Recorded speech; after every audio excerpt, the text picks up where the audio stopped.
Governor Whitmer, congrats on the new book. And as we know, timing is everything in politics and life. And the book comes out at a time of really upheaval in the Democratic Party. Of course, you were at the White House last week. We had House Democrats meeting today talking about the candidacy of President Joe Biden. So I have to ask you, are you still confident in his ability to run and do the job for 4 more years? I am. I am a co-chair of the Biden-Harris campaign. I have spent quite a bit of time with the president over the last week in particular. And yes, this president has delivered for the people of this country. He is determined to serve and continue to steer our country, and he's got my support. The book really introduces you to a wider audience. We know some of these things, as of course, following your career here as Michiganders. But how do you react to the conversations that people are having about your political future, either this year or in 2028? It's somewhat entertaining, but also a little bit, of a distraction. Someone asked me, did you write this book knowing that, we'd be here in this moment? I said, if I had written this book, if I could foresee anything like that, would be doing a whole lot of other things right now. But, what I really wanted to accomplish was putting a little light out into the world, Christy. One of the things that I get asked the most, whether I'm in our own state or outside of Michigan, is how do I stay positive when things are so heavy, whether it's threats or recall attempts or a pandemic or flooding. How do I stay positive? And so these are some lessons I've learned in my life that I've used, especially over the last 6 years as governor, to help me stay focused and to feel positive and to kind of cultivate the happy warrior in me. And it really comes across. I would say that this reads like the ultimate Midwest guide to life. You talk about drinking beers, you talk about your 3 tattoos, weirdness in your family, dark humor. When you got the copy and you read it through, did you say, my gosh, did I put in too much?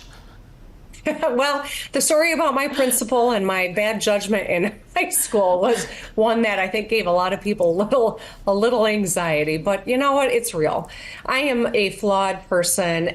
I've learned so much over the course of my life, whether it's from wise, wonderful parents and grandparents, or it is through mistakes that I have made.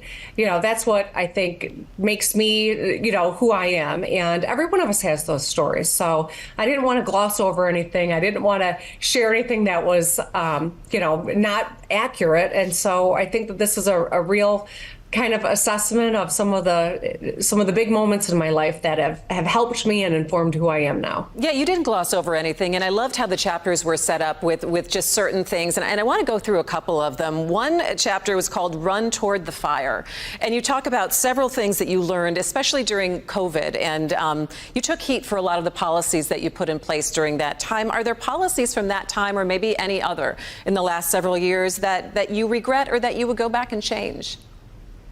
Well, I think about the COVID experience, and none of us wants to go back and relive it, but it's always important to remember this was just such a novel virus, and none of us knew exactly what we were dealing with. I talk a little bit in the book about that last big rally of the last presidential campaign was in Detroit, and we were in person and no one had a mask on because we thought it was spread through touch. So we were all using hand sanitizer, but there wasn't a mask in sight. Of course, we learned months later that it was respiratorily conveyed from person to person. And that's, I think, changed everything for us. And so if I could go back in time with all the information and knowledge we've accumulated, would I do some things different? Absolutely.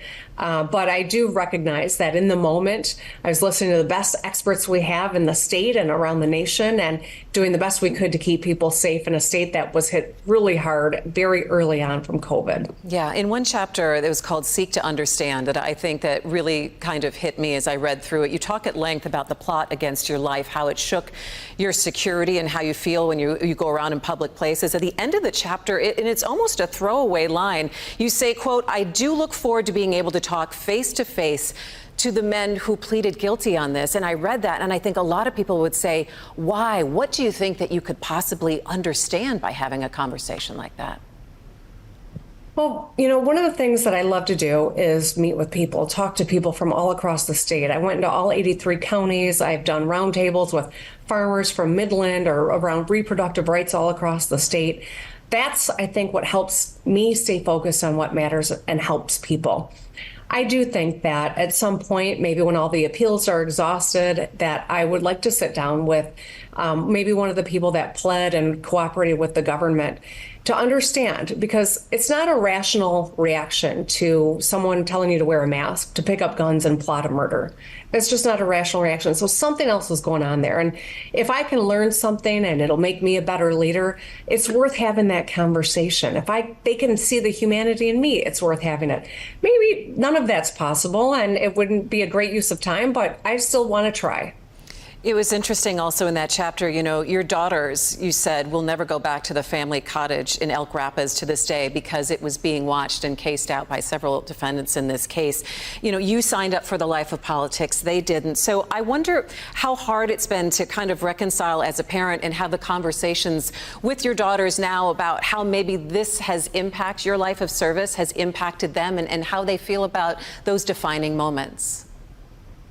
Yeah, you know, my kids are the center of my world, and, you know, they certainly have felt the heaviness of the job that I hold. My husband as well ended up closing his dental practice because he started getting threats during the pandemic that were spilling over for things that were coming against me. So my family certainly has felt it, and yet they all recognize that the work that I'm doing is important, and they've supported me, and I'm grateful for it. But you know, I can never lose sight of how I best can be of support to them, because they've been by my side and incredible throughout. So I do think, you know, seeing that humanity, remembering, yeah, I'm a wife and a mom, I'm an ordinary person.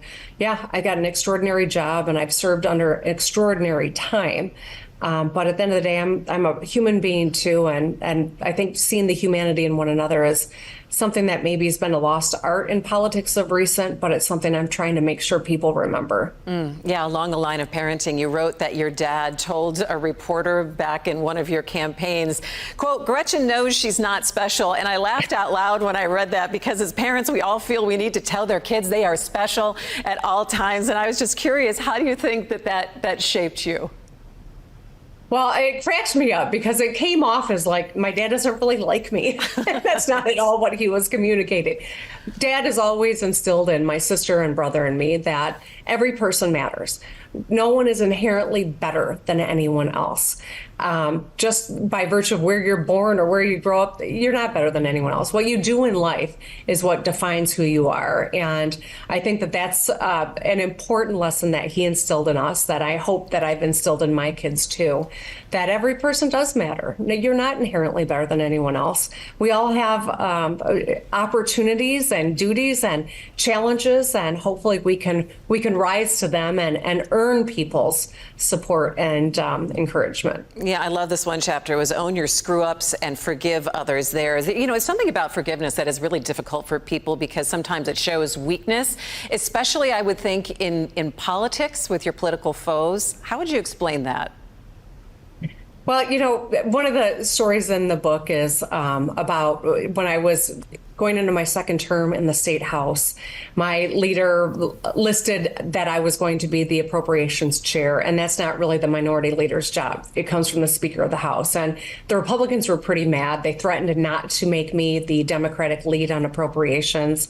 And I realized, you know what, I didn't create the problem, but I can fix it. And so I went out to Great Harvest and bought a gift basket and some olive oil and gave it to the Republican chair of appropriations to try to make amends, you know, the proverbial olive branch. And it worked, and we ended up having a really good working relationship. So I do think that we have to look at screw ups as opportunities. And when we do that, often there's a lot of good that can come from it. All right, last question for you. What do you hope people see in this book and take from it? Well, my hope is to put a little light out in the world. Whether you get a laugh at my expense, that's great. Or if there's a lesson that you can use in your own life, or just a little bit of inspiration or light reading in heavy times, then I've accomplished my goal. All right. Well, again, Governor Gretchen Whitmer, thanks so much for being with me. You can now add author to the list of titles on this one. And I hope you enjoy the book tour, and we'll talk to you soon. Thanks, Christy. Good to see you. Good to see you.